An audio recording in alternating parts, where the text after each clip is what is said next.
Okay, hello everyone. In a new video. In this one we are going to solve an exercise related to mechanics in the chapters of mechanical actions, equilibrium of a body, and Archimedes upthrust. This exercise was the previous one in the Brevet exams in 2015 first session, third exercise. The title of this exercise is Reaction of the Bottom of a Container. The aim of this exercise is to determine the magnitude of the force exerted by the bottom of a container containing water on a sphere S totally immersed in water. The mass of S is m is equal to 0.5 kilograms.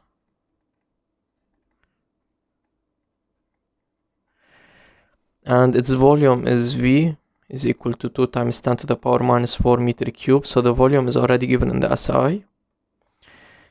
Given the density of water, rho is equal to 1000 kilogram per meter cube.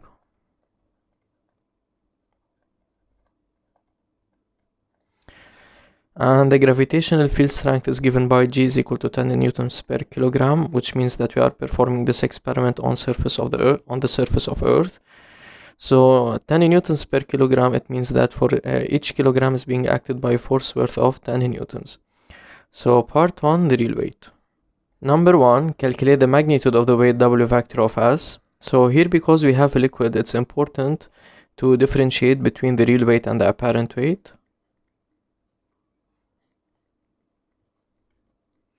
So because we are discussing this weight as a vector and they didn't mention anything about the apparent weight, so we'll consider that this weight is the real weight and not the apparent weight. So the magnitude of the weight, we are in part 1, can be always calculated using W is equal to m multiplied by G, knowing the value of m to be given by 0.5 and the value of G by 10. Now plugging this on the calculator, then the value of W is given by 5. Since both m and g are expressed in the SI, so the value of W will be expressed in the SI, which is in newtons. Then the magnitude of the real weight is given by 5 in newtons.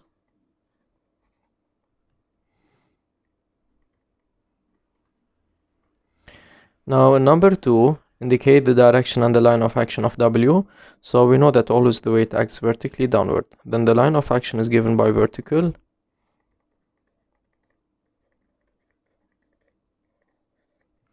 And the direction is given by downward.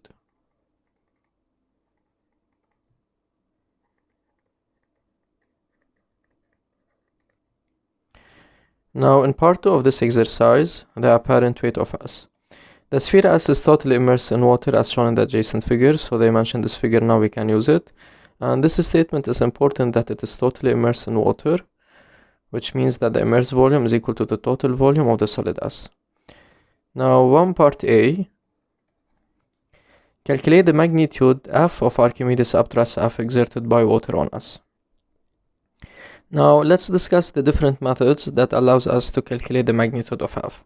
So, let's start by the following, that F can be calculated using the difference of the real weight minus the apparent weight.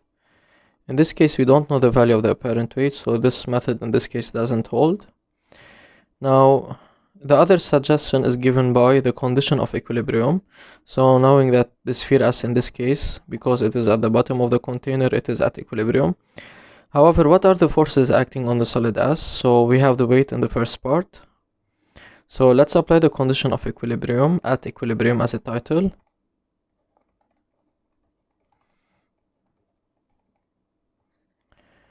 Then on the left hand side of this equation, we write the forces acting on the solid as they are given by the weight. Moreover, they mentioned the Archimedes upthrust. But these are not the only forces acting on the solid S, because here it's being in contact with the support. Therefore, there will be another force acting on the solid S given by the reaction of the support R, perpendicular to the support, vertically upward. So R vector. Now this is equal to the 0 vector. And now in this case, we cannot use this condition in order to determine the value of F knowing W, because this equation consists of 3 forces. So we can always determine the magnitude of one force whenever we have the other, when the condition of equilibrium only consists of 2 forces. For example, like W plus tension is equal to 0 vector, or for example, W plus F vector is equal to 0 vector.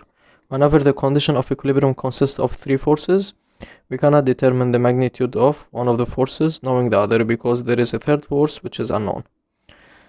Now, we are left with the following method, that the magnitude of F upthrust is equal to the density of the liquid times the volume of the immersed part times G. No need to construct a triangle for this formula because this is the quantity that we want to calculate. Now, in order to determine the magnitude of F, we need to know the value of G. So G is given by 10 Newton per kilogram, and we know the density of water.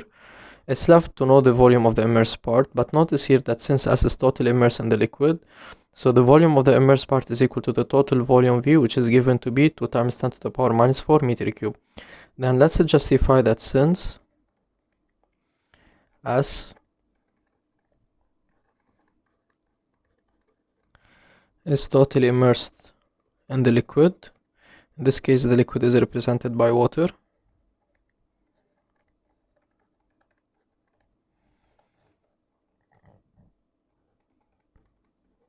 then the volume of the immersed part is equal to V. They usually give half a mark for this statement. Now let's rewrite the magnitude of F, replacing Vi by V. The magnitude of F is denoted by F is equal to the density of the liquid, which is denoted by rho, multiplied by the volume V, multiplied by G. Now the value of rho is given by 1000, the value of V is given by 2 times 10 to the power minus 4, and the value of G is given by 10. Plugging this on the calculator, then the value of F is given by 2. Since all of these rho, V, and G are expressed in the SI, so the value of F will be expressed in the SI, which is in newtons. Then F is equal to 2 newtons.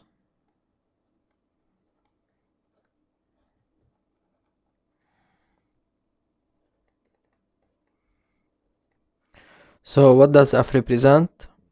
F is equal to 2 newtons is the magnitude of the force exerted by the liquid, which is water, on the solid S. Now in part B, indicate the line of action and the direction of F. So knowing that always the Archimedes upthrust opposes the effect of the weight, therefore the line of action is vertical and the direction is upward. Then the line of action is vertical and the direction is upward.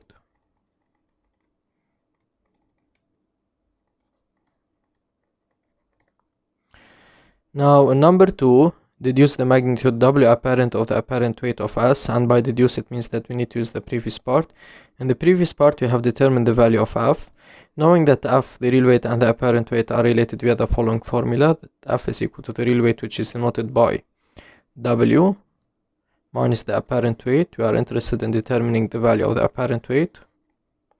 Now the value of F is given by 2, the value of W is given by 5, and keeping W apparent as a variable.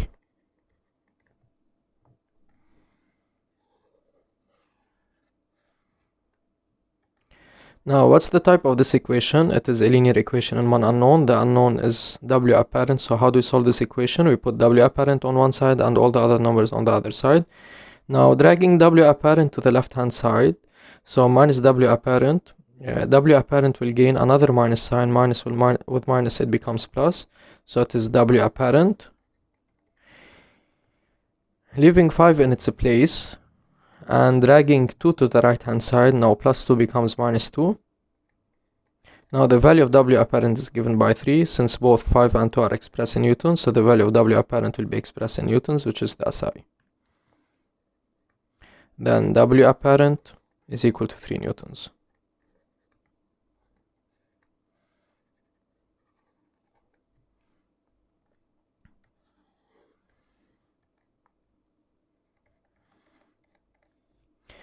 And now in part 3, force exerted by the bottom on S. So this is the bottom here.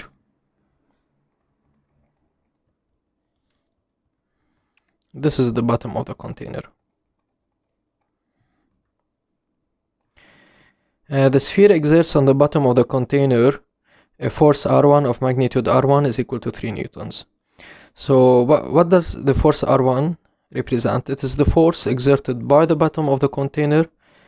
It's the force exerted by the sphere on the bottom of the container. So let me represent the force R1. So this is R1.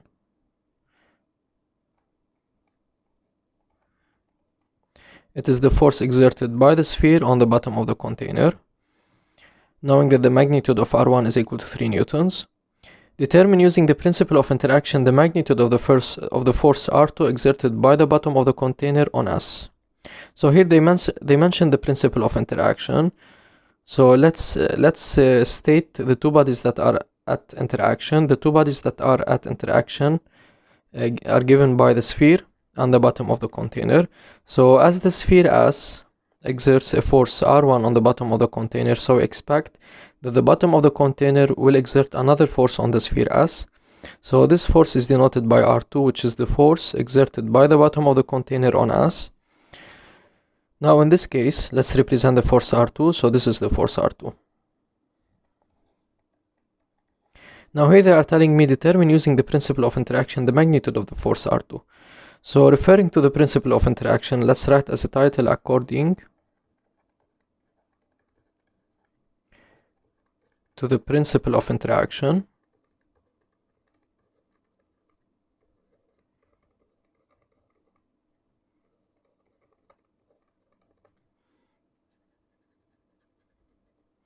Now how to apply this principle? Always on the left we write one of the forces, for example R1 or R2. Let's choose R1. And on the other side of this equation we write the other force given by R2. And we don't forget the minus sign.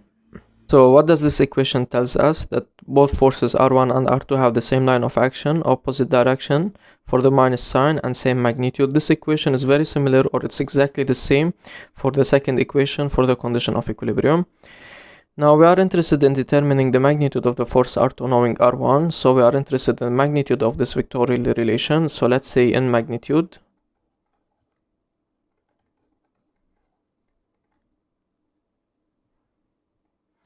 So how do we extract the magnitudes from this equation? Simply we drop down the vectors and remove the minus sign. So R1 is equal to R2. But knowing that the value of R1 is given by 3 newtons, then we have that R2 is equal to 3 newtons.